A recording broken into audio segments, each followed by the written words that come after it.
নমস্কার, সালাম আলাইকুম। আমি চৈতালি সেনগুপ্ত অনেকদিন পর এলাম আমার বাংলাদেশের স্টুডেন্টসদের জন্য একটি দারুণ ইউনিভার্সিটি নিয়ে। তার আগে আপনাদের জন্য কয়েকটা প্রশ্ন আছে। আচ্ছা, আপনারা কি মেডিসিন মানে ডাক্তারি বা ডেন্টিস্ট্রি, ইঞ্জিনিয়ারিং বা বিজনেসে একটি বিশ্বমানের ক্যারিয়ারের স্বপ্ন দেখছেন?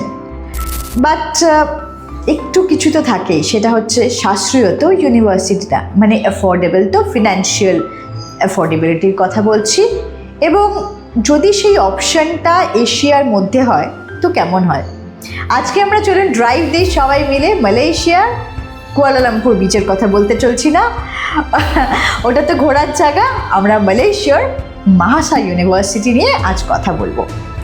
যখন আমরা কোনো ইউনিভার্সিটি প্রথম নাম শুনি বা জানি, প্রথম যে জিনিসটা আমরা করি যে ইনসেপশনটা কি, ইউনিভার্সিটির জন্ম কবে, এস্টাবলিশমেন্ট, যদিও খুব পুরনো বা খুব নতুন নয়, 2005 সালে। কিন্তু প্রত্যেকটা ইউনিভার্সিটি বি স্কুল অথবা কলেজেস বা স্কুল যখন তৈরি হয়, সবচেয়ে ফাউন্ডার হয় বা যার হাত দিয়ে যিনি সৃষ্টিকর্তা, তার একটা ভিশন বা মিশন থাকে।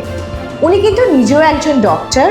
2005 সালে যখন মাহাসা ইউনিভার্সিটি তৈরি হয়, ওনার অ্যাম্বিশন বা এইম বা ভিশন বলাটাই বেস্ট, ভিশন ছিল যাতে আরও হেলথ কেয়ার প্রোভাইডার ওখান থেকে সৃষ্টি করতে পারেন। সেই থেকে জন্ম নেয় মাহাসা ইউনিভার্সিটি মালয়েশিয়াতে। মাহাসা ইউনিভার্সিটি বান্দর সুজানা পুত্রায় অবস্থিত, যেটি কুয়ালালামপুর সিটি সেন্টারের থেকে খুব দূরেও না, আবার ওই জ্যাম ট্রাফিকের মাঝখানেও না, মাত্র 30 থেকে 40 মিনিটের দূরত্বে, কিন্তু KLIA এয়ারপোর্টের খুব নিকটে। আসুন আমরা আবহাওয়া নিয়ে কথা বলি।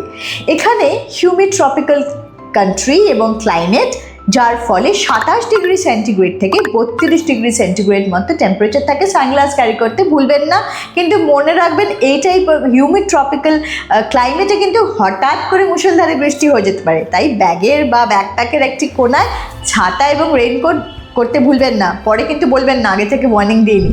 এবার আসি কী কী কোর্স আছে। কোর্স হচ্ছে, আচ্ছা তার আগে বলি কারেন্সি কী বলা হয়। যেরকম আমরা US ডলার জানি, বাংলাদেশে BDT, ইন্ডিয়াতে INR, সেরকম মাহাসা মানে মালয়েশিয়ার মানে যে কারেন্সিটাকে বলা হয় RM, রিঙ্গিট মালয়েশিয়া। সেখানে সবচেয়ে প্রিমিয়াম কোর্স সেটা হচ্ছে মেডিসিন, MBBS অথবা ডেন্টিস্ট্রি, যার খরচ প্রতি বছর হবে 80,000 থেকে 90,000 RMB। হস্টেল ফুডিং কিন্তু আলাদা সব ক্ষেত্রে। তারপরে আসি আমরা ইঞ্জিনিয়ারিংয়ে, যেটি সবাই চায় ইলেকট্রিক্যাল বা মেকানিক্যাল বা সিভিল। সেটির খরচ খুব বেশি না, আপনার 20 থেকে 30-এর আশপাশ RM পার ইয়ার। ফার্মাসি একটি খুব সাশ্রয়ী আছে অপশন, সেটাও প্রায় 30 থেকে 35,000 RMB। এবং বিজনেস IT জলের দরের মতো মনে হয়, কিন্তু জল যেরকম জীবন, তেমনি IT বিজনেস নিয়েও কিন্তু উদ্দাম চলছে সারা পৃথিবীতে, যেটির কস্ট হচ্ছে আপনার 15,000 থেকে প্রায় 24,000 RM এর মতো। খাওয়া দাওয়া এবং থাকার খরচা, হস্টেলে কিন্তু ক্যাফেটেরিয়ায় ভীষণ ভালো মিল পাওয়া যায়, যেটা আপনার 12 RM থেকে 15 RM পার মিলে খরচা হয়। আর আপনি যদি ভাবেন যে কোথায় থাকবেন, এবার একজন থাকতে পারেন, 2 শেয়ারিং রুমে থাকতে পারেন, ট্রিপল শেয়ারিং, সেখানে ভ্যারি করে, তাও আপনি 600 থেকে 1000 RM পার ওটা আপনাকে ধরতে হবে, খরচা চলবে। কিন্তু বাইরে বার্থডে সেলিব্রেশন, বন্ধুদের সঙ্গে ঘুরতে যাওয়া, জাস্ট শহরটাকে একটু দেখা জানা, সেই জন্যে যেতে গেলে কিন্তু, এবং বুঝতে হবে যারা ভোজন রসিক তাদের জন্যে কিন্তু মালয়েশিয়ার হচ্ছে একদম একটা ভোজনালয়ের স্বর্গরাজ্য।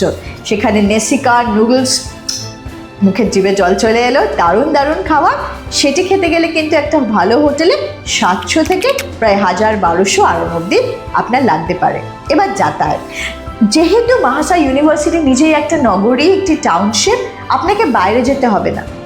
বাট যেতে তো ইচ্ছা করে ঘুরতে, আমি যেটা বললাম এক্সপ্লোর করতে, একটি নতুন জায়গা যেখানে এতদিন থাকবো, সেই জায়গাটা ঘুরবো না, বেড়াবো না বন্ধুদের সঙ্গে বা অবসর সময়, সেখানে আপনার একটি অ্যাপ আছে। অ্যাপটির নাম হলো গ্র্যাব অ্যাপ। বাইরে যদি আপনি ওটি ভাড়া করে যান, রাইডগুলো উবের বা ওলার মতো, খরচা পড়বে 150 থেকে 250 RM। কিন্তু যদি আপনি মাহাসা ইউনিভার্সিটি থেকে রেলওয়ে স্টেশন বা আপনি এয়ারপোর্ট যান, তো ওদের নিজস্ব শাটেল আছে, সেখানে আপনাকে নিয়ে যাওয়া হবে এবং সেটি আপনার মাহাসা ইউনিভার্সিটি থেকেই দেওয়া হয়। এই শাটেল ফ্যাসিলিটিগুলো। স্কলারশিপটা না বলে ভাবছিলেন চলে যাচ্ছিলাম, সবাই উদ্বিগ্ন থাকি, আমিও থাকি, যখন স্টুডেন্ট লাইফে সবাই থাকে। তো স্কলারশিপও আছে, স্পোর্টস স্কলারশিপ এবং আপনার অ্যাকাডেমিক মেরিট স্কলারশিপ। এই সব বিষয় জানতে হলে সিভিল ভালো না ইলেকট্রিক্যাল না মেকানিক্যাল, ডেন্টিস্ট্রি ভালো না এমবিবিএস, এই জন্য কিন্তু আপনাদেরকে আমার সঙ্গে কথা বলতে হবে। আমার নাম্বার হচ্ছে 9051772900-তে হোয়াটসঅ্যাপ করুন, এসএসসি এইচএসসির মার্কশিট পাঠান, এবং প্যারেন্টসরা কথা বলতে গেলে মোস্ট ওয়েলকাম। আমাদের অফিস আওয়ার্সে ডেফিনেটলি ফোন করুন, মেসেজ করুন, এবং এই পুরো যে ভিডিওটি হবে তার নিচে কমেন্ট সেকশনে ভোট দিন। আপনারা যদি কিছু বেশি জানেন মহাশয় ইউনিভার্সিটির বিষয়ে বা আরও কিছু জানতে চান বলুন, আমরা নিশ্চয়ই উৎসর্গ করব আপনাদের জন্য। মহাশয় ইউনিভার্সিটির ডেলিগেশনকে আনবো, অনলাইনে আমরা কথা বলবো। এবং আজকে এইটুকুই থাক, একটা ছোট্ট মহাশয় ইউনিভার্সিটি উপহার দিতে পারলাম। কেন মহাশয় ইউনিভার্সিটিকে নিয়ে অ্যাকচুয়ালি বলতে গেলে 2-3 দিন লেগে যাবে, ইটস এ হিউজ থিং। ছোট্ট করে বললাম, আশা করি বুঝতে পেরেছেন। দয়া করে সাবস্ক্রাইব করুন আমাদের চ্যানেলকে, শেয়ার করুন, লাইক করুন, এবং কমেন্ট সেকশনে ভরে দিন আপনার প্রশ্ন, বা আপনি যেটা জানেন যেটা আমিও মিস আউট করতে পারি সেটা, এবং কতটা স্কলারশিপ দিতে পারবো, কবে থেকে ইনটেক, সব কিছুর বিষয় প্লিজ এখনও এই অবধি থাক। Thank you so much. ভিডিওটা কেমন লাগলো নিশ্চয়ই জানাবেন, লাইক বাটন দিতে কিন্তু ভুলবেন না। নমস্কার, আল্লাহ হাফেজ।